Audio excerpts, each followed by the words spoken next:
Hey, dudes, it's your friend, the Reverend Pirate Frog.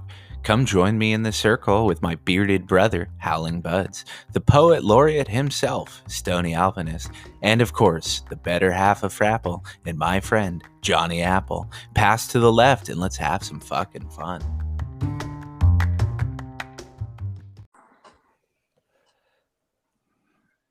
Thank you for joining us, my friends. I'm going to very quickly introduce the members of the circle and our special guest. I'm trying to see how monotone I can get this because Johnny makes me sound like I'm a monster.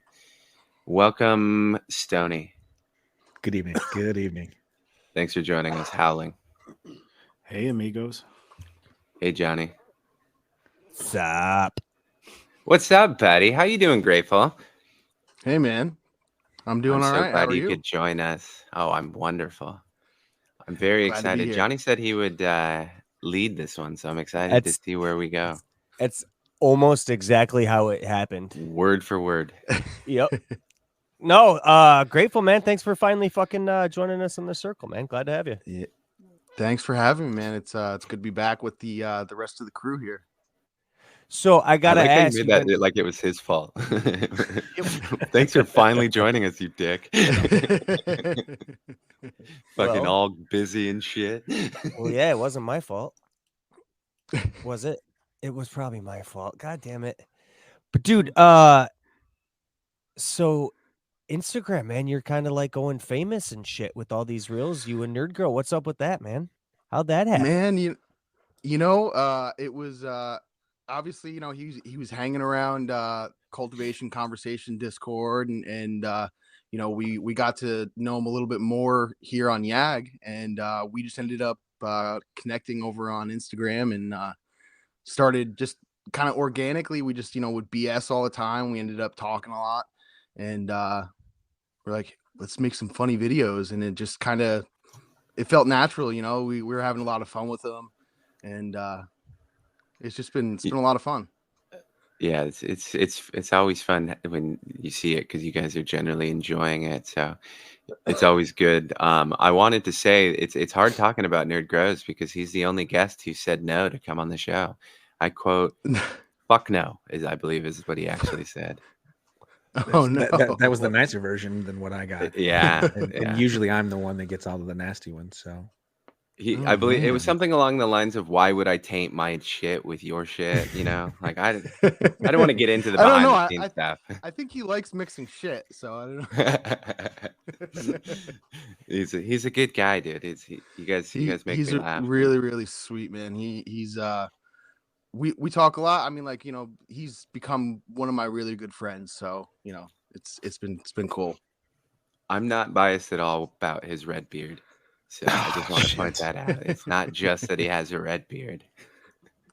No, I'm actually like in envy of him. I'm pretty good with coming up with one-liners, but he can come up with some shit like taglines for things or captions or just witty things like so fucking quick. The best part is that they're not all winners, and he keeps rolling with it. Oh, he embraces it. Yeah. Because like I always say, man, like they can't all be winners, right? You just need one or two good hits. But he embraces it. I love it. However, this ain't his fucking show. What the fuck are we doing? This isn't the Nerd Grow show. That motherfucker hasn't reached out to YAG and asked us to be on shit. And when we reached out, he said no. So we should embrace our guest. Johnny? Hey, even blind squirrels find a nut, man. That's all I can say. Dude, tell us what's up with your garden, man. Man, getting ready to harvest something very soon. I think the Tangy Wedding is going to be coming down. How big? Have you measured her at all? I have not. I will do that tomorrow.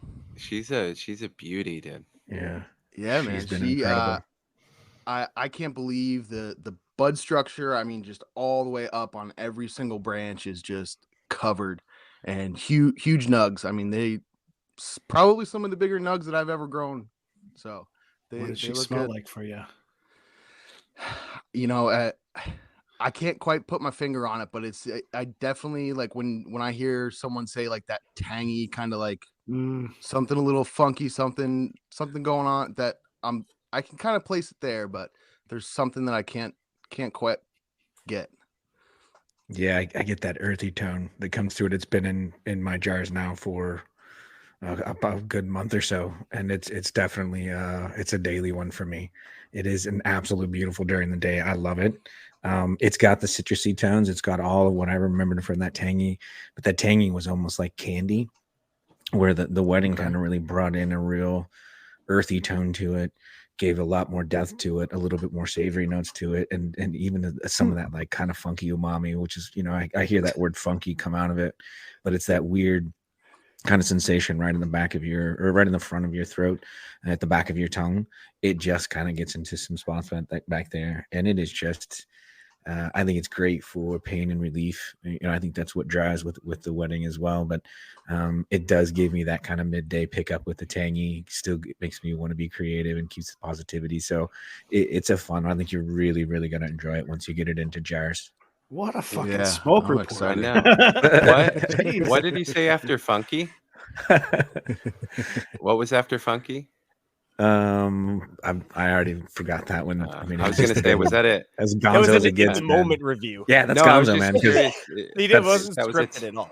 Yeah, actually, that's what I'm smoked tonight. Before the show, I blended in a little bit of the instant classic just to brighten it up a little bit. It always gets me a little chit chattery, a little bit more. But the tangy wedding, I mean, it's any time of the day. It's a well relief. It's a beautiful one, man. It really is. Yeah, for sure. Good. Right on. Well, I'm super bummed you didn't bite on my funky joke. I was gonna make a Tone Lock joke, but funky ass Medina, funky Cole Medina, dude. There you go. I went straight to no love for Tone Lock. Come on, Cold Medina. No, but that tangy wedding, is that the one you got in your auto pot with the new bed, the Trader Grow? So no, the that new bed, I've got the Sticky Sapoyo. I've got 2 of them in there by Alabrije. Oh shit! You know what? This would be a good time to bring up that we have a pack of that to give away because of Grateful. Sweet, man. Right, yeah, that's awesome. Yeah. See, now you're fully officially sponsoring Alabrije on our show. So, well, now it's just a long, slow time. The Jonathan wait, is it sponsored by Alabrije now, or is it sponsored by Grateful? I'm fucking confused. Sponsored by Grateful. Now we're sponsored by Grateful. Yeah, gets residuals from secondary sponsors. Sponsored by Alabrije and Grateful Gardner.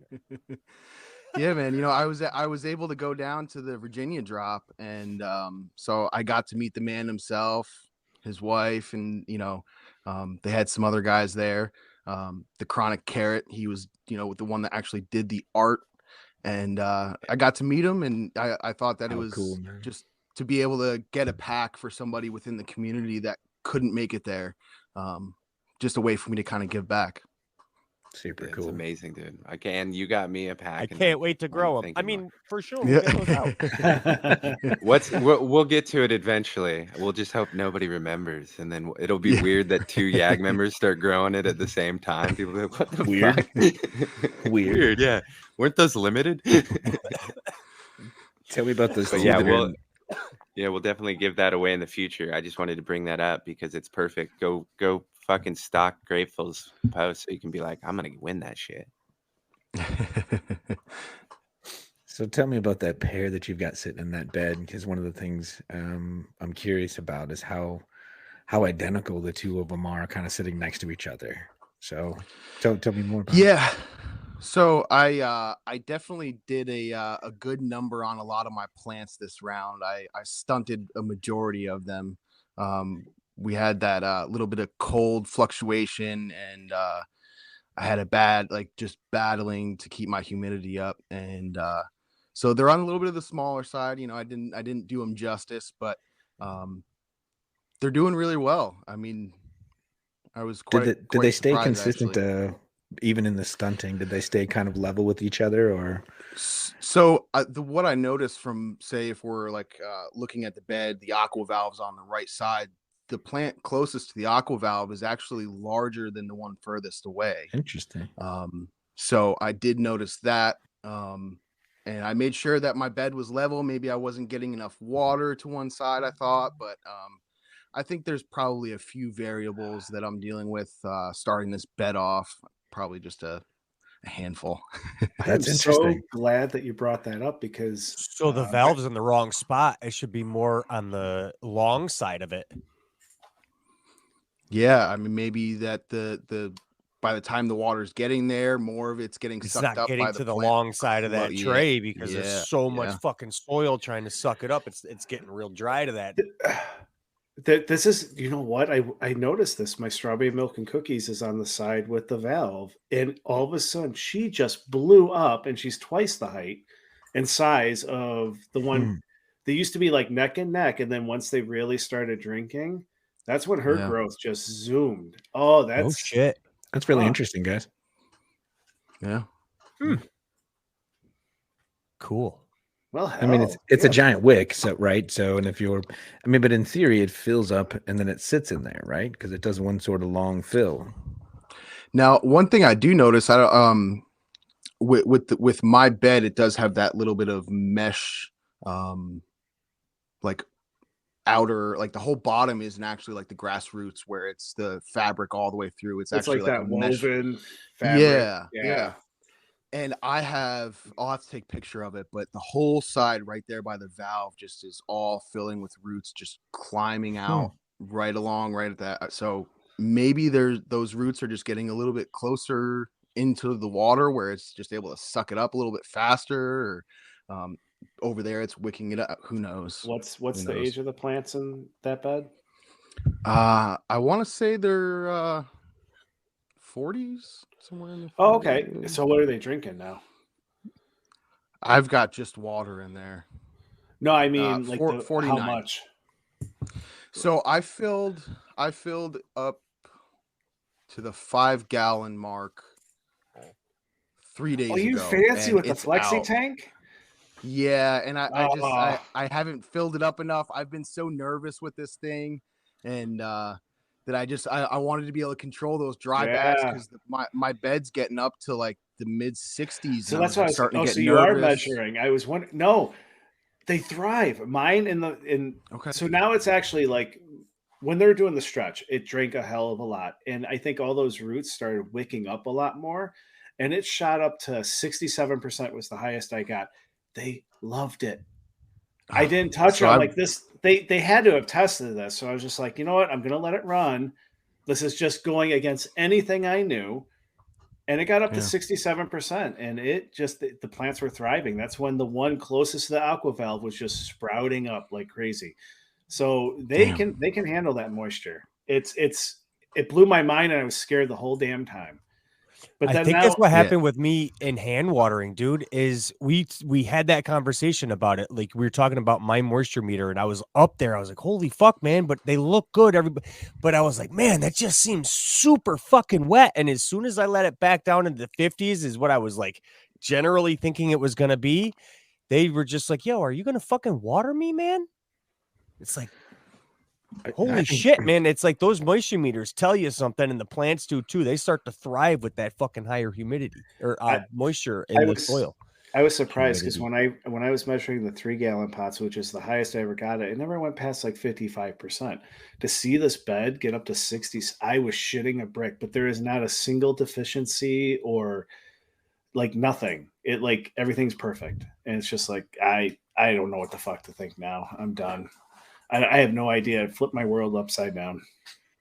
Damn. Yeah, that's I've only been letting it, I do the 5 gallons and then let that. It would take that within probably a few days, and then I would see it in that 64, and I was like, man, let's just hold it back, and then I just wouldn't water it for a couple days, a few days, and then I'd be like, all right, it's time to fill it up. It's getting down to like 55, and I was like trying to keep it right at right in there, and so I did him dirty that way too. All I know is this is the healthiest grow as far as soil activity that I've ever done. I mean, the earth box came really close, and with the shower cap and everything. It was very close, but it was nothing like this. I've never had worms appear out of nowhere. I've never had feeder roots that look like they're complete weeds growing underneath. Like I'm just totally impressed. So I bought 2 more. Yeah, it's wonderful. I think it's fun watching us grow up with these now. Yeah. I'm excited for the next round. My left 4x4 is at 24% right now. Do you think time to? Do you think it's time to water? Oh, a little bit. Poor Hella Jelly. That can't be right. That can't be right. Because she's fucking like raging right now. Well, now with those Eco Whip readers, you've got a certain it shows the voltage on the battery, right? How low do you guys let that get before you're like, hey, we got to replace that battery? Because I imagine once those get low, they start giving you. So now you have me checking. Yeah, that's. I don't, man. Even with dads, we just fucking let it go until the fucking batteries died. Gotcha. Yeah. Shit, I've never thought of that. I don't know. It'll say it's like send you in a fucking like red flashing or something. I think if I remember correctly. I haven't had mine long enough. I just got mine for Christmas, so I have no I don't know because the batteries haven't died yet. But if I remember when he's like, it's fucking flashing red, boy. I was like, we'll fucking change the batteries. I don't know, man. But from what I can tell, but you got to pay attention to them, and I just don't have time for anything anymore. So it's just my autos are in flour, and it's just like, what are they going to do now? They are what they are. I'll give them the best I can. And then I have one Hella Jelly I'm trying to fill a tent with. And you look thirsty. I'll give you some water. And that's it. It's just like, I'm not trying to break any land speed records, but when you do pay attention to those meters and you're actually trying, they work great. But they're awesome, man. I'm glad that I got them. Yeah. You got them? Yeah. So I've got one in one earth box because I just wanted to see what that moisture was reading, what it was doing, how I knew that I was treating them. And I wanted to see what that actual moisture was getting up to. And then I've got one inside the bed. So to kind of help me out a little bit. But it's just pure laziness. And I love it. It awesome. Tells me when the reses are with my earth boxes in the autopots. It'll tell me when the reses are empty. So it's like, oh, okay. Well, that's what I do. I'll just plan what I do after that. It's pure laziness. Oh, I don't want to go down to the tent tonight. Oh, okay. Let me check the moisture really quick. They're awesome. It's awesome. Yeah, but not necessary, right? I mean, or do you find it necessary with that giant size bed? Without it, you can just regulate. I mean, because mine generally, I don't dry back anymore. And if anything more, I've been letting the surface dry out a little bit more. I know oftentimes we cover it up with a lot of things that this run I have not purposefully, so that I can kind of top drench some stuff. And I'm kind of playing around with that aspect of it too. I haven't seen any real fungus nets or anything, but no coverage on it. But it's because I go down there and I've got a pretty keen eye on it, and I like it. You're talking on your earth box, right? Autopots, and that's where I was going with it. Sorry, going back to was with those beds that you guys have as a necessity with them. Do you feel like they're if you're gonna have a bed, you really should have them? Big giant bed should have the moisture meter. Yep. Yeah. If you're on the autopot system. Yeah. No. Oh, the beds with the autopot. Those things are so new. I need them. No, you can watch what your plant does. In a big bed, you don't need anything. You just can watch the plant and fucking. When you have a large volume of soil, it's easy. It really is easy. It fucking. All right, show off. You need. Okay. I'm not. No, he just asked. But no, I was asking. Need the moisture meter. Yeah, I was talking specifically around the autopot systems. That's what I just asked. No. Once you turn on the res, you don't have to. They are pure convenience at that point. Like I said, once the autopot res is turned on, I don't give a shit what the moisture is. Well, there's a caveat to that, but mostly I don't give a shit what the moisture is because the res is doing it. They've tested the system. They know what's going on. I don't care. That's where the laziness kicks in, because then I watch it, because I'll leave my tent for a week and I might not look at it, and it'll let me know, oh, wait, it dipped down. Okay, I know the res is dry now, so I need to go do something. But otherwise, I don't have to go check on it for those times where it's a busy week. We all get through them. It's just an insurance policy at that point. But like before that, it's before the autopot res is, I think, where it's most valuable. Like, it's for me, like, I'm not an intuitive grower. I use data. I can't stick a second knuckle in and say, oh, that feels like a wrung out sponge. Like, that's not for me. I never could do that. I spent my first year of growing making that mistake of thinking I was some kind of intuitive grower. And this is also why I cannot be a chef. I can be a baker. I can't be a chef. I can just add a pound of butter. Oh, yeah, you can. Well, I could say, like, it is a different discipline. No, you're right. You're on it. And so it helps me just try to provide a better product at the end. It's just another data point, and that's the way my brain works. But is it needed? Hell no. There's people growing in fucking closets with a shitty ass fan blowing on them and a blurple light, and shit's gonna grow. Like, is it not? It's not needed. It's what makes your brain fit in with this hobby. And for me, that's it. I like data, but no, you don't need to do it. Whatever makes your brain work to put medicine in jars. Keep in mind, it's a hobby too for most of us. So some shit is like toys. To that point, like, it's new technology, and that's I jumped on it early because I was in the Build a Soil Discord where we were starting to talk about like the eco-wet meters, and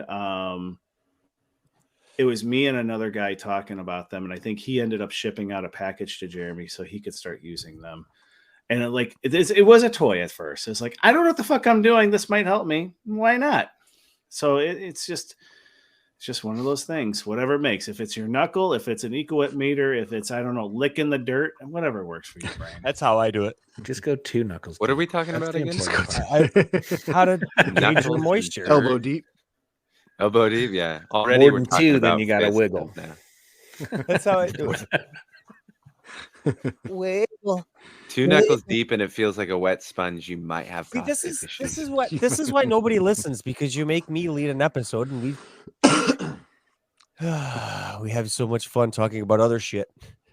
Nobody wants to listen anymore. The eco wet, yeah. No, I think they're great tools. I don't have one. I just kind of water, keep it misted, and then I just saturate early and mist, and then fill the res when it's time to fill the res. You do everything. However, perfectly wrong. Yeah, I'm willing. You do. Against all wisdom, it's the tent, it's the light at 100%, it is the humidity that's down into the 30s, it's temps all out of whack and whatever. And I've never had plants. Humidity in the 30s because I live next to the ocean. I dream of having 30-degree humidity. I have my humidity. I can't. Or I should say, excessive humidity, and you never get powdery mildew. Like you defy a lot of things, and I do envy that, because I want that kind of peace where I can just put a seed in and shit's gonna fucking grow, and it's gonna be a big old tree or bush or whatever. It's like, I wish I could do that, and you have a knack for it. Like, you found that thing that itches your brain of how to grow, and that's it. Whatever it is, it works. It is. I appreciate that. It is very much my style, and I don't recommend it to anyone because it drives people crazy. I would not be able to follow it. That is not me. We know that now after the last grow together. Drove you crazy. Hey man, it's one of these days I'll train an auto for you. And the problem is I like to grow it for the first time, right? I like constant variety, and so I like seeing what the plant's gonna do. So when I get into running something a second or third time, then I do fuck with it, because it's at that point I kind of know. I know there's different phenotypes and stuff, but you know what? I kind of know, right? The excitement's lessened, so I don't feel as bad. So we know Johnny is like Hella Jelly is one of the things that he's run multiple times. What have you ran like 2 or 3 times now, besides like a variation of Tangy? Well, Grateful knows the answer to this. Pop quiz. Mandela. Oh, no, it's Mandela effect. Yeah. Oh, Mandela effect. I was going to grow it more, but I promised my seeds to Grateful, so they're his. For his project. Much appreciated, sir. Of course. Yep. But yeah, I mean, it's anything with amnesia. I think I've run Juicy Quain multiple times. I can't argue with what else that. I've run before. That Mango narrow Smile I've leafiness. run twice. Yeah. The yeah, a lot of the juicy crosses too, right? Like I went on a thing where it was like 3 juicies in a row. But I very much enjoy like natural expression and watching just watching what they're gonna do. I enjoy plants that don't give me the middle finger, so it's okay. Yeah, but you got a beautiful plant out of it. I did. It was wonderful. So, Grateful, you have a room that is very big. How big is that room? So it is actually, I took the measurement a couple of weeks ago. It is a 10.5 by 10.5. Exactly. Jesus Christ. Yeah. I love it. I am so jealous because like here we have to keep things behind locked doors, and that looks like a nice contained room. And I wish I had just that. I have the space. It's just not carved out like that. Like one of these days, I'm going to get on my wife's nerves. I'm going to start building some walls or something. Like it's going to happen because that room looks awesome. The solution is so obvious. You just refuse. Kick your son out of his room and just put a fucking grower in there. I really should scoot on over. We got a wall to build right here. Daddy needs more medicine. What'd you figure when you were over here? What'd you figure your space was about the same size as this, right? What's that? When you were over at my house, your space is about the same size as this, right? You just have it in an open space, though. You don't have tents. Right. It's just a different shape, but it's relatively the same footprint.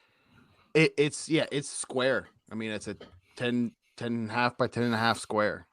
No, I've got 4 fans that I exhaust outside of this. How many fans or how big of a fan do you use? Because it's just one big space. Yeah. So I have a 8-inch that goes right outside. Right out the one window 8-inch. Where do you have it controlled from? Just like one probe in the middle of the room hanging? Is it an AC Infinity? Yep, it's the AC Infinity one. Yep. Before I had that, I wasn't dumping it outside. I just had a 6-inch that was putting it into the rest of the basement, and I used to have terrible humidity spikes that I just had a hard time controlling, and until I started putting it outside, that was the way that it became manageable. No shit. How are you controlling adding humidity to the room? Just one big humidifier? Do you have different zones set up? Yeah. So right now I'm just using one of those small little AC Infinity ones. I need to get a larger one for sure. But it's at least it keeps the room around 45, RH, and with having so many, different ages in plants, some are really far into flower, I want to keep it a little bit lower. So I kind of just divide it and just kind of get happy with whatever it is I get with trying to grow such a large perpetual grow like that. And I'm definitely not by any means giving the plants a perfect environment, and I definitely could do a lot better. Do you got do you got those little fucking like jar humidistats?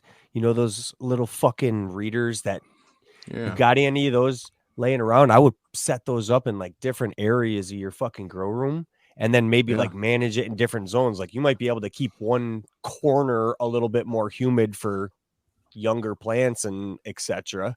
You know what I mean? You might be able to zone that. Yeah, no, I mean, it's definitely something, that room, even from the last time that I was on here with you guys, it's changed, and it seems like each grow that just something's changing from the room. Like this last time out, I've pulled all the city pickers out. I've only got the earth boxes now. So were you fighting humidity from the water? So I think it was, I had gotten the more boxes because I was still growing really small plants. I was still stunting them pretty frequently. So I figured if I had more boxes, I could just grow more plants. And then all of a sudden I started growing a little bit bigger plants, and I was like, well, I don't need the extra boxes. I can just grow. Yeah. So I was like, okay, well, if I do it a little, whatever. So that was at least my thinking. You damn went and got good at growing. It's unfortunate. And then I go and fuck it up. Yeah, you changed your whole plan. Shit, I improved. Got to take these out of here. Yeah. But I mean, and those, I'll be putting some of them out next year, out in the garden. We'll give that a try. And I've taken some of the other ones, and I've gifted them out to people that want to get into growing, and it's now in their garden, and they're growing with it. Hell so, yeah, dude. Goes on to someone else. By far the best introduction, fucking sip gardening straight off the bat, dude. Yeah. I suffered for a year. Everyone should have to suffer for a year. Damn it.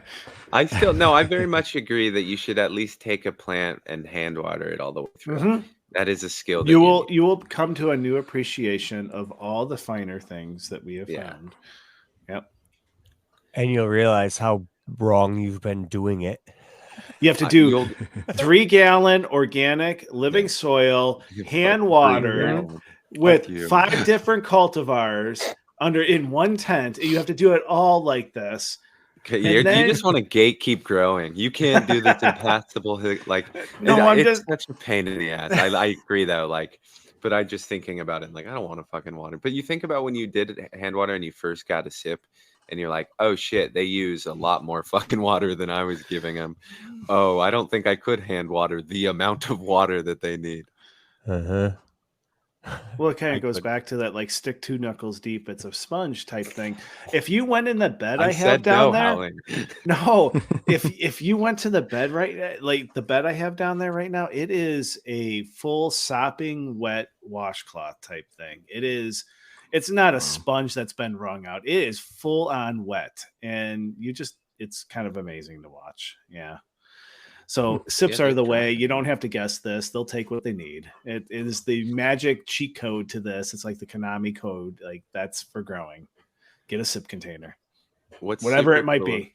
What's always super cool about watching people grow in sips too is the explosive growth after the first reservoir. Or the sip saving a plant. It's always amazing because it goes do boom. Yep. Oh shit! First found the water I was looking for. Yeah, exactly. Finally, I'm not fucking thirsty, you dumbass. Shit. So I forgot what I was gonna say. God damn it. Excellent. Well, I have a question. Podcast. Grateful, is this tray to grow bed the only bed that you've grown? Is this the first bed, or do you have a larger bed than this one? No, that's the largest that I've. That's awesome. The largest I have. Right. Yeah, I went from 5-gallon containers. I had a 7-gallon, and then I went right to earth boxes, and now that. So it's a whole new territory for me.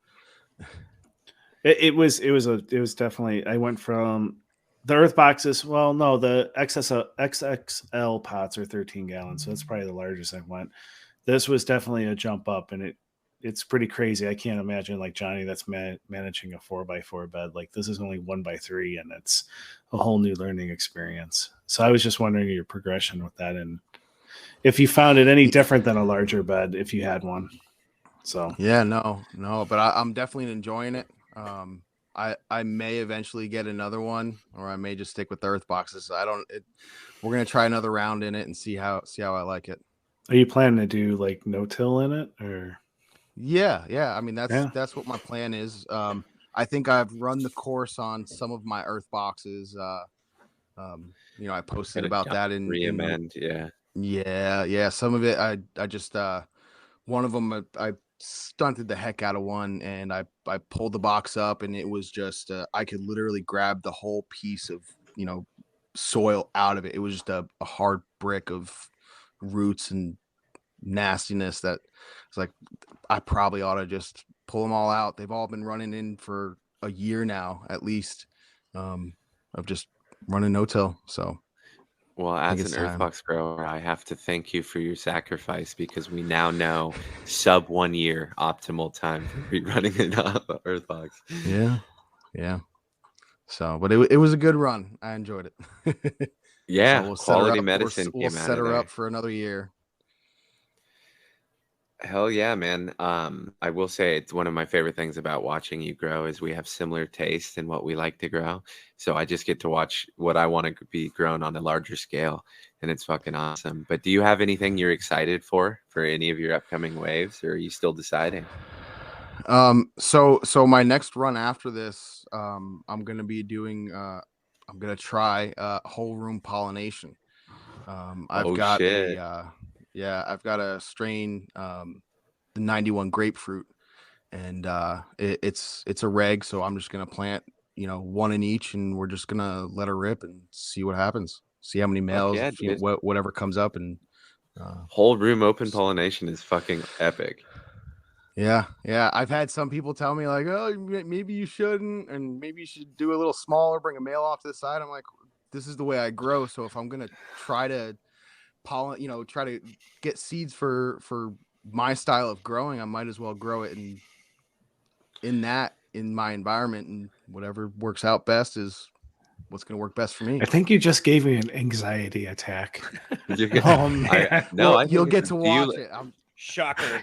Before I do have a couple questions, but before do you like this strain a lot? Have you sampled it and you're like, this is the shit, or do you just want to? Is this your first attempt and it's something you want to do? So this was I had actually was given this by Alabrije. I had talked to him about, because I wanted to do a cross, at least try my hand at something with the Mandala effect as one of the donors, and my intentions were to use the Nancy Ray gun as the male, and I was just going to try that because I had gotten the seeds, and I had tried picking his brain about it, and he had said, "Hey, what do you think about this?" And it is community service and tangy. I grew out 2 of the plants, and I love it. It was great. And ultimately, you want to cross that to Mandela? That's the plan. Yeah, I'll do the whole room pollination. I'm gonna take that to F2, and whatever male that I hit to all those plants in that run, we'll also hit the Mandala effects. I gotta say, I'm fucking grateful that this camera's not on right now, dude. I am fucking hard as a rock. That is a fucking we dream, are too, dude. We are too. We are so. That is. Yeah, no, that's a phenomenal idea, dude. And I love fucking open pollination. We've had multiple conversations about we're gonna eventually do it with a Yag haze, but so much other shit got in the way, so we postponed it. But wait, why a Yag haze? Who unilaterally decided this? This was Johnny and I. Was I there? I hope so. So that vetoed his vote there. Okay, so we got to talk about this haze thing another time. Well, no, it has gone on the back burner. Don't worry. All right. Mostly because it was led by someone who's no longer here. But no, I'm really excited to watch. So I can't wait. And the good news is, hopefully, you're gonna get a fuck ton of seeds, dude. So yeah. I don't think there'll be a shortage for sure. So. and I'm gonna document it just as I do with all my grows right now. So it's gonna be weekly updates, and it's gonna be either it's gonna work or it's gonna be a train wreck that everybody's gonna get to watch. So we support that chaos here at Yag. I support it fully. Dude, I did it again. Forgot the question as the lead interviewer. I did it again. Well, I asked specifically. I said, and then I went, and then there was a thing, and then it happened, and then you had me fooled there. I thought you were actually. I was like, oh shit, he's remembering. This is incredible. Oh no, you got me good. Shit, dude. Well, I'm excited. So how much more time do you have before you start that project? Well, I've got my last that I just planted are at 2 days old. So whenever that one, I'm basically as the plants come down, the box will be emptied and put off to the side, and then until the room goes empty. That's a hard transition coming out of perpetuity, man. Yeah, it's a hard transition, dude. the whole room's gonna get broken down. I'm gonna be, probably do a little bit of change. Maybe beef up the room and some of my exhaust and try to get some of try to get it at least a little bit more controllable, and then send her. So it's only going to be 2 months before you're planting again, and realistically, you got to figure out at about a month in, you could probably start to plant again, because they're not going to be mature enough to accept pollen by the time you're done pollinating. You'll get that male right the hell out of there, and you're done. Yeah. Spray your room down. You can start going again. So it's not going to be long. You're going to be down without. You know what I mean? Yeah. No, well, I've got a lot to learn. I can't pretend that I know exactly what I'm doing or what to expect, but we're just gonna fuck around and find out. How often are you harvesting now and with your perpetual garden? Yeah, so sometimes it depends on as I've planted them. Sometimes I'm pulling down 3 plants, and then I'll pull another one down a month later. Or sometimes the way that it's kind of planted, the way that it falls is, I have 2 plants, and then a couple weeks later I'm pulling a plant, and then I don't pull anything for another month or so. So I really don't have it set on a really good schedule. And I miss my perpetual garden quite a bit. It's been 3 rounds now that I haven't been perpetual, and I really missed starting. I think it was like 2 plants every 2 weeks or so, 2-3 weeks. Okay. So that about once every 3 to 4 weeks I was harvesting a plant. So I got myself on, and I mean there's a lot of work to working in perpetual garden, because you're at one point you're harvesting and drying in one tent, and then a week later you're mid cycling to flower. It was a lot of fun. I really enjoyed it. I liked having the volume, and you were mentioning earlier, like the size that you had because you were in perpetual garden. You can it's like, okay, if I didn't get the hugest yield out of it, I've got another plant that's going to be coming down in like 2 or 3 weeks. And it was a lot of fun, because I felt like I was always getting into every step of the process. Whereas now it's like, okay, I long for the stretch. Now I see the palms and I'm like, oh, I can't wait for this next round. But to be able to go in your garden, have little seedlings going, and just a few feet away, you've got full-size flowers going. There was a lot of intrinsic value to it as well. Yeah, I mean, I've pretty much, I think since I've started, it's always been some sort of, I've always had plants in different stages. So it's really all I've ever known is kind of perpetual, I guess you would call it. Mm-hmm. But I'm kind of, it's going to be weird to shut everything down and then do it all. That's what I was saying. Grow, Yeah, it's an odd feeling. It was difficult. It was removal for me, because it was like, and even when I started the shutdown process of it, where instead of having 5-6 plants in the room, I now was down to like just those last 2 in my giant 5x9, and it was like, you guys are lonely looking in there, but they still had a good 2-3 weeks left to roll. And now, I mean, I like the cycle of doing a full season in a sense, but there was a lot of, I really did enjoy perpetual gardening. And you were mentioning it earlier, how you kind of shot for that 45. I chuckled inside, because I ride at 55% was where if I was in that magical zone, and it was the exact same theory of, well, it's kind of in the middle of everything. It's not spectacular, but it's not too dried out. They're not stressing out around it. And then same thing with the environment. It just kind of felt like I was creating one master environment that didn't really change. And as long as I could work on the stability of the environment, the flowers did their perpetuity on there. It was awesome. I miss it. I can't wait to get back to another spot where I can set that 5x9 back up again. Yeah. Someday.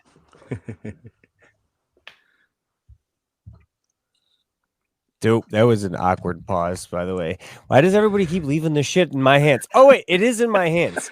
God damn it, man. Whose idea was this? Rev? Mine. I take full responsibility, and it's playing out exactly how I wanted it to, my friend. Oh, shit. So did we mention how my dad's whole fucking grow went to? Yeah, we did. We mentioned that shit. The issues with his light. Man. Oh, you think it's it's harming plants, right? Yeah, it's definitely Herman plants. 2 grows in a row now. Something's happened, and it's got to be. It's got to be the light. But did you address it or find any other things since you last said it? No, man. It's been so just like when you need a break. Yeah. So we're just kind of like down. I've got the plants that I got growing, and his shit's down. So we're just kind of like taking a break for a minute. You know what I mean? Like for sure. Just when the shit just keeps hitting you. It's like, all right, man, life's busy, taking a break. So I'm going to get growing now that I got the tangy seeds coming. We're going to go on that hunt, but yeah. I was going to ask, when does that hunt start, man? Probably in the next week or so. Fuck yeah. It's looking like so. Sweet. We're going to I got my earth boxes. You mentioned yours going to root and shit. Mine are getting pretty old, but I got room to mound, man. I think I'm good to go. I could probably top dress this much more. So like another 2-3 inches, I could probably keep going. I'm going to fucking keep her going. Just make sure it's not too compact and it still gets aeration. Yeah. I mean, it seems like there's some air gaps on the side. Like I'm going to go for it, man. I'm going to go for it. Go for it and take those couple inches. You go do it. I'll take every couple I can get in. I was gonna say, let's not talk down couples, guys. Let's not shoot down and say, oh, a couple's small. No. How dare you? I mean, on the third knuckle, you're wiggling it back out. So. But I'm excited. I can't wait to watch that journey, and I can't wait to watch you take cuts and ensure that Howling never gets one. This is bullshit. You get the seeds, you get everything. Oh, I'm so jealous. You have a fucking strain coming out named after you, you jackass. You already have a strain after you. Okay, stop it. No. Show offs. Speaking of show offs, tangy photos. Oh man. Well, photos too. That's like a double slap. It's tangy and it's a photo. Yeah. Slap. Exactly. Oh. Exactly. It's gonna be fun, man. I'll send you a cut. It's gonna be fucking awesome. I can't wait. Oh, you immediately after I say let's ensure Howling never gets a cut, offer him a cut. Yep, he did. You see how I worked that quick? Damn, he's good, dude. He is good. You said it was turning out just as how you expected it, so I figured. Expected. Listen. What the fuck did the episode do? It turned Johnny. It turned Johnny. No, I'm loving this, dude. This chaos is great for me. After my trip to the desert, dude, I love it. No, but the hiatus is coming to an end because so is my stash. I only got so much left, and time is of the essence, and a break is nice. You can be a little bit lazy, but I'm not keen on going to the fucking gas station and getting weed or stopping at a dispensary. You know what I mean? It's not like I like my homegrown stuff, and I have a lot of medicinal requirements. So growing it is the only affordable way for me. So it's back on the fucking horse, guys. So I can't wait. Get your ass back to work. We're going after it. Also, what do you guys do to fucking like clean your tents? Because I haven't done it in probably a year or two. So I was gonna wonder how you do that with the beds. Like everyone's like, "Oh, strip it all down and clean it with some bleach." Yeah, okay. Obviously, I vacuum. In case you haven't heard that story. There was a sticker named after that. Which one? That's the problem. When there's multiple host stories, it's become a saga. I just remove the boxes and clean up the liner, and then I use I spray alcohol solution 70%, to get it so it doesn't just evaporate immediately, to clean that, and then I'll use the EM5 from Build a Soil, which also has a grape alcohol in it too, so that works in a similar way. Plus, it smells fucking great. It's a dentist office. That's what it smells like. It smells better than fucking. It smells good, dude. It smells better than fucking some of the shit that I've sprayed around. It smells way better than fluoride. It's not as good for my teeth, though. I specifically like the apple back. It gives you like a little, there's apple in EM5. You are nothing but a stereotype, my friend. But no, yeah, I'll do that. And then I always, like I take out all my fans, I clean them, wipe down my lights, and that's about it, man. I should probably do that. I got some EM5. I use it mostly to like clean the house. That's good. Yeah, I do. And then it's like, oh shit, just miss the grow room. Yeah. When I had that fucking that powdery mildew issue, that was about a year ago. And I just fucking went on I bleached everything on the outside of like sprayed the bleach and water solution to fucking like kill everything out here. And then I haven't done anything in a long time. So it's probably time for a good fucking cleaning. As I look at my smoking fan fucking filter cover and it's brown, it used to be black. This is kind of like triggering me because like today is the first time, like I posted on Discord, it's the first time I've had this kind of life in my soil with the feeder roots, with the bugs and everything. So I'm already thinking like, oh shit, this is spider mites. These are aphids. These are thrips. Like I'm starting to freak out because I've never encountered this before. And then I found a little bit of white substance on one of the plants, a powder at the bottom. I'm like, oh shit, this is powdery mildew. I'm like, no, you fucking stoner. You put craft blend all down. You sprinkled some on the stalk. That's all it was. So like this is triggering for me about powdery mildew and everything. It's just like, damn, it's kind of scary when that shit happens. I freaked out. I was sitting in the grow room and I'm just like, if I have to reset all of this is going to piss me off so much. So for anyone that has been out there and has had an issue like this where they have taken a blowtorch to everything and reset, props to you, because that's a lot of conviction to the hobby. I think what I ultimately have came to the conclusion of with the powdery mildew was it is absolutely 100% environmentally controlled. Like the fucking powdery mildew strain is going to be a fucking bitch to ever get rid of. Like it's always there. It's always on something or other. It's like what triggers it to fucking grow? What environment is causing that rapid fucking growth? So like, just don't give it those environments. It's the high humidity spikes for a long time and then a crash down in temperature in that high humidity. It's just giving it the environment that it wants to thrive and grow on. It's just, you can't give them that. So that's ultimately what it is. It's not about like freaking out and cleaning because I've had it in my grow room and I'm telling you, I was just like fucking winging it. I did the best I could and thought I got rid of it, but seriously, I didn't fucking do that good of a job.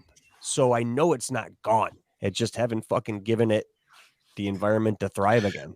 You know what? That's kind of like, I don't know. It's the dork in me. It's kind of like how life is, where like all of us have cancer cells in us all the time. There's always something trying to get the best of us.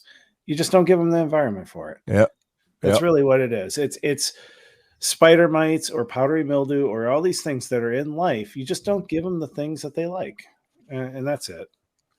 I think that's the art form. I think a lot of that, like, because I suffered bud rot in my days, right? And I knew that there was going to be an issue because it's like, oh, that's a really thick cola and it's a 2x3. I've only got the one fan in there, surely this isn't going to end well. And of course it didn't. But I think to be worried that a proper cleaning wouldn't do it justice is you just have to accept reality. It's like the people who are overly afraid of bacteria and germs. That is not a rational thing, right? It's not a rational thing to be afraid of everything in your soil because they're necessary and they exist. Sometimes you just don't see them. I use it as a learning experience. Like when I've got something went wrong, you know what I mean? Like if I have spider mites, okay, what the fuck was I doing? Why did the plant let spider mites. What's wrong in my soil? What did I do? Where did it come from? I use those as like learning experiences rather than just going, fuck, man, I can't grow and can't do it. It's like, all right, what I realized when I had spider mites, I had just put fucking compost in there from the fucking gardener down the road kind of deal. No shit, it's fucking cow manure. My plants are getting burned. So no shit, they ended up with spider mites. It was in the soil. The soil was fucking raging hot now that I just put this hot compost on top of it. And I got spider mites. Well, now what do? Well, I do the best I can and just turn on the wind because they don't like to fucking breed in the. So I just crank up the fan and spray them with Zymes. It's like, you can't fucking fear everything. You just have to have a way out that you're just like, okay, I can fight this and not stress. And because that's what's going to your plants are going to stress or feel your stress, man. They are. If you walk in with the idea that you got this shit, your plants fucking, I'm telling you, they understand you. It's just like a fucking dog, man. Same thing. Your dog fucking understands like your fear and the way you're acting. You're telling me these plants can't? No, I think there's I mean, I don't get all woo woo at all. No. I'm not trying to say you are. There's a vibration that life gives, and I do think that other life forms pick up on it. It's like, and I think this is probably with this recent experiment with growing mushrooms, it's just realizing the network that things communicate through. I truly believe like everyone has touted the benefits of the intent that you go into the garden with, the vibrations that you set off, and what you want to accomplish with it. And no, I totally agree. I think there is some vibrational stuff that's going on that I can't explain, and my brain breaks trying to understand, but I can't deny that there's something going on, and that there's somehow life forms are talking to each other. Yeah, well, man, there's also another simple explanation. If you go in with a positive outlook or a positive vibe, you're going to view things as more positive and be more excited, which it just makes everything more pleasant, right? Listen, I didn't pay for the counseling today. Stop it. I am just saying that you are right, and that by going into the gardening happy, you are contributing to more further happiness, right? So you're right. Only you can make being right so fucking miserable. Only you can prevent forest fires. Only you can prevent forest fires. So we've talked about what Grateful's got in his garden coming down. Sort of. Did we say everything? You haven't touched on everything you've got growing. So let's make you do the impossible list now. You've come prepared. You bastard. So what do you have and why is it broadleaf? Yeah, no. How dare you? He's a good man. So we've got one of the mystery mescla. That's in that little tiny skull thing that I've got. Yeah, that one's badass. Yeah. I was actually quite surprised. That's the 24 or the 23. Yeah, 24. Nice, dude. Yep. And then I got the 91 berries times tangy. I've got that one going. The Tropical Whiz Volume 2 for the Yag Grow Along. There you go. And then I've got a Nuka cheese, and that's the one where it's in that 7-gallon where it's got like a mystery a seed, which I'm pretty sure is one of the I can't remember what it was. Well, it was something that popped, and I thought that it wasn't going to pop, and so I just kind of threw it off to the side, and it just started growing. So nature found a way. Yeah. And then I've got a Granite Haze. That's that little bonsai that I'm using the tennis racket as a scrog net. I've got Tangy F3 going. I got a Calabrino and times Juicy Queen.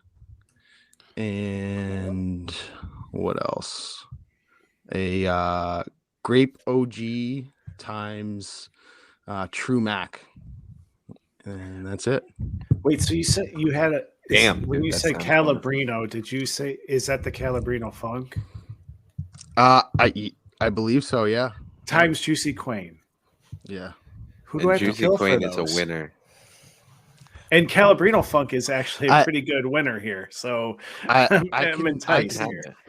I can send you some. I've got some. So wow. That's awesome. The double cheeseburger terps of Calabrino Funk is awesome. Yeah, when you gave us that report, I loved it. It was awesome. I'm excited to grow that one out. It's oniony, garlic. There's something to it. Like there's just, I don't know. If you smell the double cheeseburger, that's and you had like grilled onions on it. That's what you smell. That's so I crazy. think I've decided that I never want to have a jar of medicine that can be described as purely oniony. Could you imagine the chef? No, I think I found the one. Describing this. Yeah. I hope he wouldn't use the word oniony. I've never been turned off. You wouldn't think that. You wouldn't think you'd want some garlicky terps too until you smell them. Garlic I can do more though with. Garlic is great. Garlic makes everything taste better. But I just can't do onions personally. But it's just like that sounds like my hell. A jar of oniony medicine. I mean, they are kind of bitter. Yeah, I get it. I don't. A roasted onion. That tastes like onion.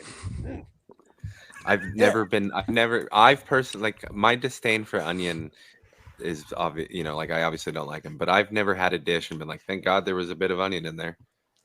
Really? Oh man. Not even French onion soup? Onions can go in everything. I know, man. I also don't like cilantro, so everybody fine with okay, we're not bringing that one up, all right? We just admit our faults and move on. What does my dad say? It tastes like dish soap or some shit. It does. Yeah, some people do. So wild. It's so weird. And I truly believe that's what they're tasting, and it's nuts. I've never seen something that has such polar opposite type flavors to it. That's awesome. What's really annoying is because I swear to God, it's exactly like dish soap. Is a small amount sometimes I'll just be like, fuck, that has cilantro in it. And you're just like, God damn, it would have been delicious. That just soapy aftertaste. No, I get it. My mother-in-law is like that with like cucumber. If the cucumber ever touched the cutting board that ever prepared the dish that she was eating, she will know. And I get it. Like, it tastes. Isn't cucumber mostly water? It really is, but it's just it'll grab flavor though. It'll grab cutting board flavor though. It will. I mean, even garlic on a knife or onion on a knife, going back and forth. Like if you're cutting something savory and then you. I am a dork. I order how I cut things based on what's going to be on the cutting board and knife. I just did it the other night when I was cutting lettuce, tomato, and onion. I am such a neurotic dork. That's not your neurotic. That's that's called mise en place, my friend. I was gonna say, isn't that established cooking principle? It was like weird. I don't want onion tainting like the tomato and like I prepare. Because I was not going to sit there and wash my knife in between things. So I was like, you know what? I don't think people want onion on their lettuce and stuff. So I did actually think about that, and I'm such a dork. Yeah, nothing shows me more bush league of a pantry chef is when you taste a slice of cheese and it's got raw garlic or raw onion on it. It's because I know that you did not clean your knife after prep work today, and you're slicing cheese with the wrong knife. So yeah. It is the first time your chefy things made me feel normal. Right, I'm great. It's called mise en place, my friend. Even like butter. Like if someone goes and like there's like a stick of butter and they've gone and they've cut something and then they go and take a swipe off of it. Like that whole stick is shot for me. Like don't bring that back. You keep it on your pastry world and I'll keep it on the savory world because they are two very different worlds. And in even garlicky fingers, like if you're like chopping garlic, don't if you go and pick up butter and put it on something sweet or something, it will carry that flavor over through it. So it can be really strong. But I know sometimes in the terpenes when we get those onion flavors, there are those green grassy onions, like the fresh sharp. But I get a lot more like sweet and roasted-y, savory, where they kind of change, or even almost like caramelized-y onions, and I think that's sort of that sweet savory that I get in a lot of cannabis terpenes. Like we get a lot of that. Yeah, like I get the meat ones but a lot of times I get into. I have never ever smelt meat terps. I don't. You need to grow Calabrino Funk. Yeah, I'm telling you. Yeah, there is meat and onions in that. Right? Yeah, I mean, there's been jars that I've opened up that I'm like, it smells like roast beef, like very braised and roasted it's a beef. flower, man. It's a flower. Man. It should smell like. You know what? Sometimes I smell like cat piss. Come on. There's the corpse flower, which notoriously smells terrible. It smells like whatever it wants to come fucking pollinate it, right? Whatever attracts, whatever they pollinate. But fine. Yeah, no, you always ruining the fun with knowledge. I know I suck. I agree. But no, what I don't like. I'm not really drawn to those kind of terps, but I don't smell as well as Stoney and Howling do. No.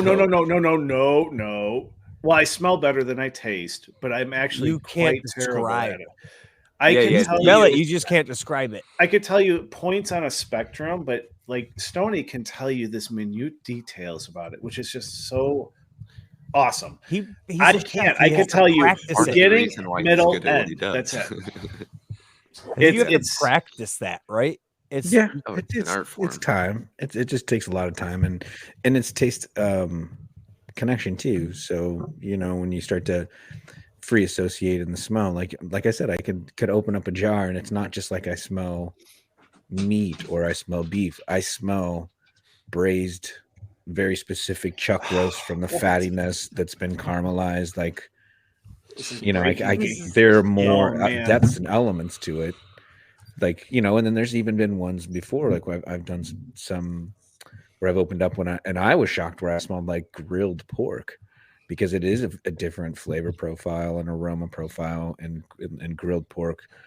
And it is free association with it. But, I guess maybe you just recognize the smells but I do, it's fun to sometimes get into some of those and I don't always catch them. Like there's often times where I have these moments of like, I think the last time was when I caught the frankincense and myrrh, and I still couldn't really put my finger to it, but I just kept associating it to. It was in something with Big Green Guy. I can't remember what it was, but I just kept I kept going back to going to holiday mass service at like midnight, which was a rarity for me.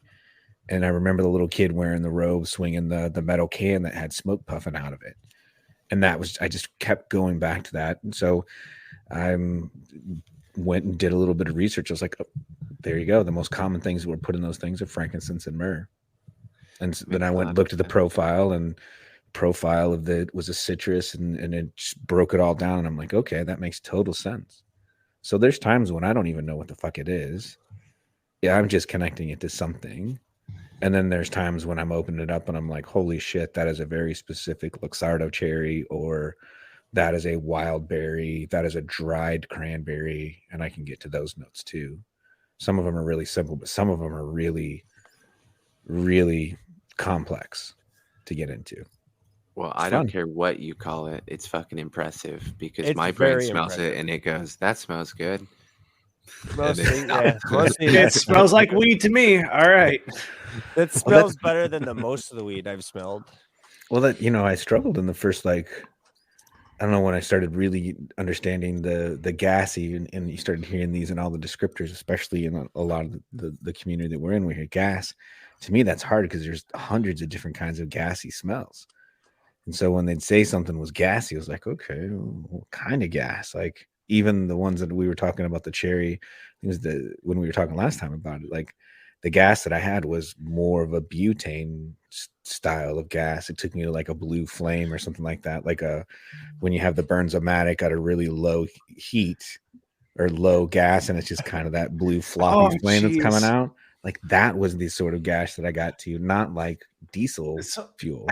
You know what? I can understand people that say that there's gas in a strain, and I love it. I love citrus and gas. Like I can pick it out. If it burns my nostrils and my eyes when I'm trimming, I fucking love it. But you are differentiating between types of like combustible gas. Like this is just blowing my mind. It might be the butane, or it might be a little natural gas. Well, you can smell propane versus like natural, right? I mean, propane doesn't have a smell that they. Yeah, I was gonna say, wait, don't we put the smell in propane? Yeah, exactly. But it smells like propane. If Hank Hill taught me anything, God damn it. No, but you're right. The idea Damn it, that you could Bobby. tell the difference between gas is what sets you apart. You're Well, like, and I call you a poet laureate for a reason. It is impressive. Stop I'm trying not to the only downplay it, one. dude. I'm not sure that I'm not the only one, but like I would say, because I didn't want to say, well, I get that gas out of it, or I'd have more questions. It'd be like, it's really gas forward. Well, what kind of gas forward? Because I mean, there's an odd. I kind of like the smell of diesel fuel to a sense. It's kind of one of those like sweet smell to it. Stands out on its own. It's unique. It's not something I'd want to smell all the time, but it's got a certain touch to it. So yeah. I have a question. Smell of gasoline's great. I love gasoline, not diesel. Gasoline's great. Not diesel. I do not like diesel. Yeah, not diesel. I like gasoline. I like gasoline. No, as a chef, there's like some like everyone has kind of like a common set of smells like gasoline or what like dirt smells like. As a chef, do you like purposely try different things just so you can associate that taste with a sensation that you feel from it? Like, okay, so I'm gonna use an example. Like, there was a guy that was big in the social media wine world, and his biggest thing, he would like even chew on dirt and stuff. Like, like that's how he built it up, is to build like a realistic flavor profile of a wine that you could describe. It might be like gummy bears with like chewed up dirt, like that. That's how you would describe, and a little tobacco. Like, as a chef, do you taste different things just so you can build up your palate? It might not be food related. You might just try off the wall shit. Like there's this Stoney, fucking if you weed. tell me that you ate fucking dirt so that you could drink wine, I'm gonna be fucking livid. Well, I will know that I've gone to that full extreme of like tasting it. Wait, you all don't taste your pots? What? Well, we do. I mean, we taste just about I just everything. told you I don't wash my tent. To that, Johnny hasn't seen his tent in 6 months.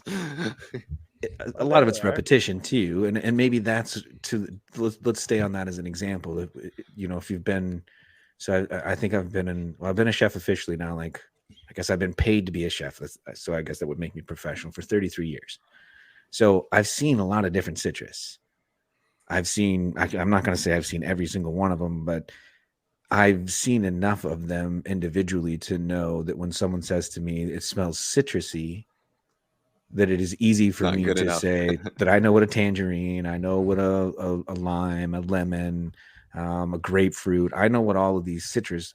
The average person, because they may just kind of connect citrus to like Sunny D or something along those lines, they can get to like the surface of what a flavor profile is. But to be like, so to your point, how yes, it comes with practice. It just comes with like, if I could, I don't think I could count how many fucking limes and lemons I've cut in my life, let alone how many different types of citrus. And that's just citrus alone. You know how many lines you were cutting. Right. So then for a wild time. So then translate that right over to the gas that I was talking about. Like it's easier for me because I've worked with all of those different gases before enough times to recognize that aroma. Now, to your point, there is definite learning progress to taking something from an aromatic perspective. So have I taken soil from, like I've scooped handfuls of soil from Sonoma and I've scooped handfuls of soil from Napa and I've smelled them in my hands. Yes, I think they smell different, but that could be because they were just two different areas and regions anyways. But yeah, I did want to understand what the soil of some of these great vineyards were. So I have smelled them. Would I taste them? You know what I mean? Would I go to that extreme? No. Well, I was just worried because you have such a distinctive, absolute type focus on what a flavor might be, where it's like you might be able to, like in a citrus realm, you might be able to narrow down, and it's a kumquat, and I'm just gonna say it's a fucking navel orange. Like, exactly. I'm sorry, like it's the same to me. Like you have been able, you were exposed to all the nuances between things. And some of it's awareness too, like whether it was someone saying, okay, when you taste this kumquat, do you realize how bright and acidic and sharp this is? Not just orangey.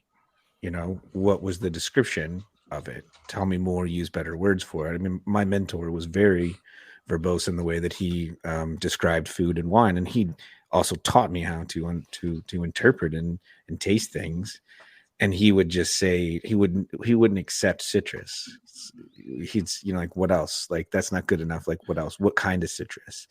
And so then your mind begins to jog into that sort of space, and then you start to create that normal process of, like, when I smell citrus, what is it that I smell? Like, you know, when I see Sunny D, like, no one thinks about the apples that are back there. When I was laughing earlier when Johnny was saying about the apples coming through on the EM5. Like, there is a subtlety to that most people I've skip never right detected over. that. Yeah. I've never detected the apple in it. And I'm gonna have to go smell it. Like, it's exactly. And now if you went back to that and went, okay, when I smell this, there's going to be apple in there. You're going to go, holy shit, I've been missing this the whole time. Yeah. The next step is then figuring out what kind of apple is it. And then just once you can figure it out in your brain, being able to describe it comes back out in different. I mean, it's a whole different cycle. Just to circle back of why I'm bringing this up is because, like, I had a big problem when I used to homebrew beer and picking out the distinct flavors of clove and banana and all these things that they do. It took me quite a few years to be able to develop that. And, like, cannabis is a newer thing for me. So I'm trying to relate it to how do you build up this dictionary of flavors. So, like, because people, like, they can break it down to, like, creamy, gassy, dirty, diaper, citrus. Like, they have all these descriptors. And me, it's like, it's weed. It smells like weed. It's either fruity or not. Like, I have very absolute descriptors for this. So, like, I was just curious because there is an accepted one too. There's an actual kit that you can get. It's an aroma kit. I saw that. Yeah, little libraries. Yep. And they're just like little vials, and they usually have a little cap on them that you can lift off, and you just kind of wave them across your nose. And it is exactly that is the intention of them. They make those for wine. They make those for all levels of it. And it is literally just by design meant for you to free associate. So it's meant to take each little element and kind of smell it and go, okay, this smells like this cherry or this, that, or the other. And they have that for cannabis. The only problem is fucking outrageously expensive. The only place that's going to really use them is going to be someone who's most likely selling products of them, and they're for trainings. But I mean, the sommeliers don't even have them. There'll be like one person that has it, and then it's even, I don't know, they're just so expensive and not something that accessible to do. I wish there was better terminology in some of the work that I've done in the past in industry where we've done product design and that sort of thing. There are I've seen books laid out. There are charts laid out for people to be able to help to free associate, and a lot of times it is just flavors and help to describe them. So there's a lot that can be done to just understand, but it is a practiced tone. I don't think anyone just has it completely innate. It's just experience, and mostly most of mine you have translates. to start by not fucking up your dry. Otherwise, it just smells like hay. That's although, I will say I've eaten some of the dirt in Sonoma, but I was living up there and I was riding a bike and I fell and went face first into it. So it didn't taste too good. Well, that's better. I was wondering who kicked you into the dirt, but that's okay. No, I was riding my bike. It's a little irony bloody, but Yeah. And I got pushed by a bush. Fuck, it came out of nowhere. They're mean up there, man.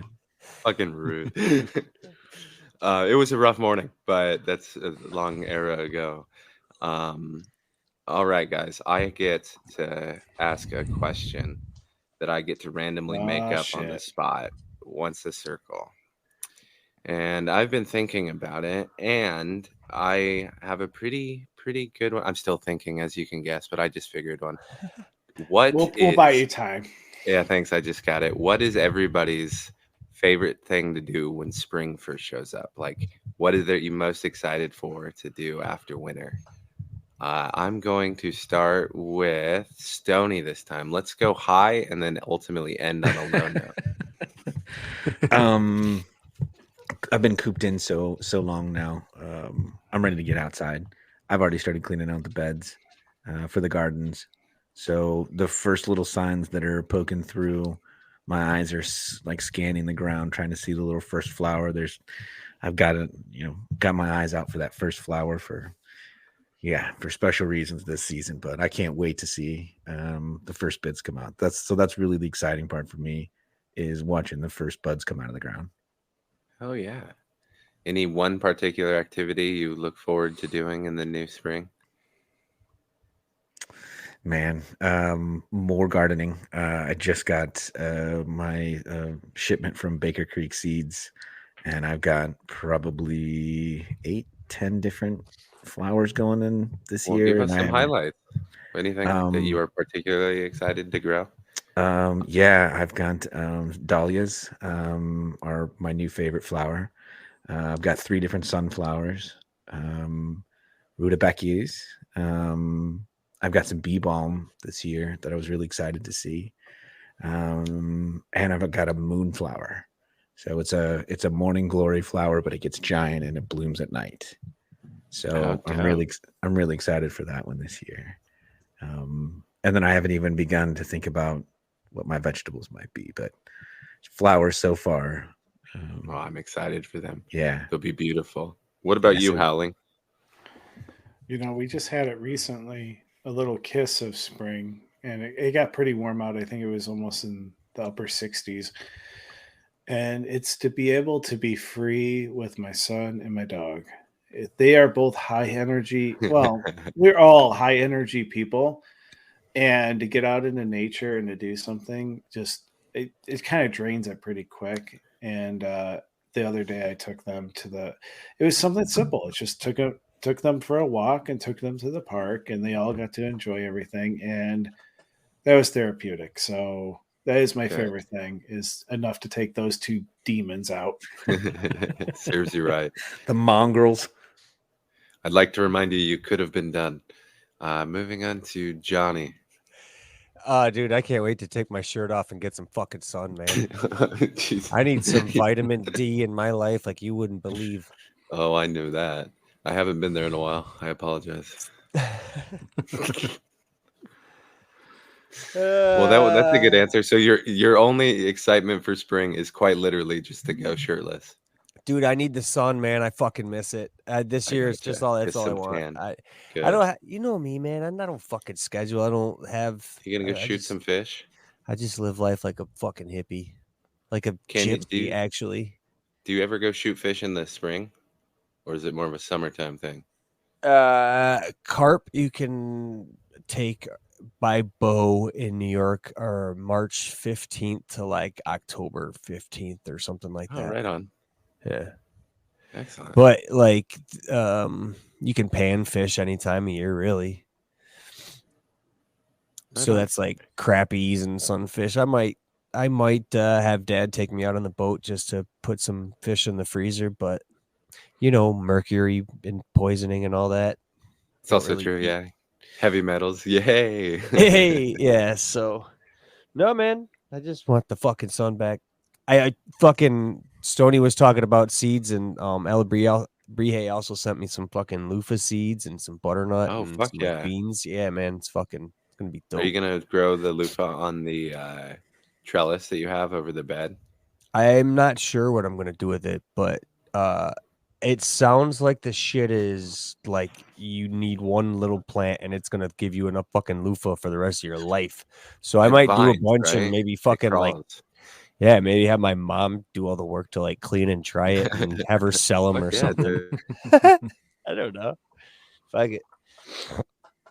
But that's excellent. Great. Yeah, also the fucking pumpkins we're doing, man.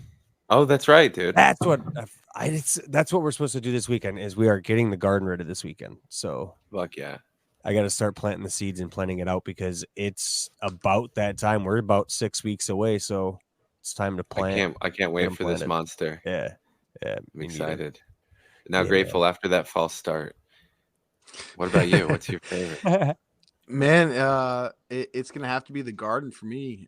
Over the past couple years, I've been just building onto it and trying to figure out my little my own little place with my garden back there, and you know, learning the process. And I've got some new stuff. I'm doing some raised beds that I actually got for Christmas. So we're gonna build a couple hugelkultur beds out there, and you know, I plan on trying to at least do a little bit more each year. So that, I think that's definitely what I'm excited for. And that big pumpkin that Artificial sent me, that award-winning pumpkin. I'm excited to get that going. Yeah, man. We'll have the yag off between the two Yaggets there growing pumpkins. No, there's like 5 of us growing them. Well, fuck yeah, dude! You better post that shit. Create a channel for that. I love giant ass pumpkins. All right. Oh yeah. And Grateful has chickens too, so afterwards you can go fucking ham on that fucking thing. Oh yeah, yeah. How about you, Rev? What's your spring? Well, hopefully this entire year. Yeah. Well, once the snow melts and I get out of the igloo. Well, hopefully this spring is different. I want to get back on the water. We helped a buddy out get his sailboat up for inspection. So I have access to another 27-foot sailboat that down in Mission Bay in San Diego that I'm probably going to take out more, hopefully, if time from work ever allows it. The fucking Catalina wine mixer. You know it, dude. I fucking love Catalina. I used to go out to Catalina. We used to sail out to Catalina like every summer. And we'd take the sailboat over, and then we'd also take the ski boat over, and you take the ski boat out over early in the morning, get there in like an hour and a half, or take 8 hours to sail. I fucking loved it out there, right? And I'd really like to go back, but I don't know if I want to sit on a fucking sailboat with 18 hours on that fucking shit right now. Yeah. I'd be sitting there going, nah, man, I'm good. I got so much shit to do. Like, I think my vacations I already owe Megan a vacation, so I've got a couple places that I have to go before I get to pick my own. So it's a while before I'll go sailing out there. But I do like having access to it. So the checks be right. Yeah, exactly. Save my ass in the moment and then go, oh shit, it's time to cash it. I don't remember writing that. I don't remember writing that check. Funny, that's apparently not my signature. I don't do the loopy. Exactly. I was gonna say apparently my forgetfulness is not a reason why it shouldn't happen. No. Well, Howling, do you have anything to plug? You know, not a specific thing, just in general, people that care about the craft of growing anything. It might be a fungus or a plant or whatever. Those people that create products just to make people shine. Like, I think a lot of my success recently, either be it cannabis or mushrooms or whatever, it comes from using products from people that care, and they really make me shine. So like, I take the laziest way, but they're creating things that make me be lazy, but show off great things and get medicine in jars and look good while doing it. So thanks for everyone that actually gives a shit.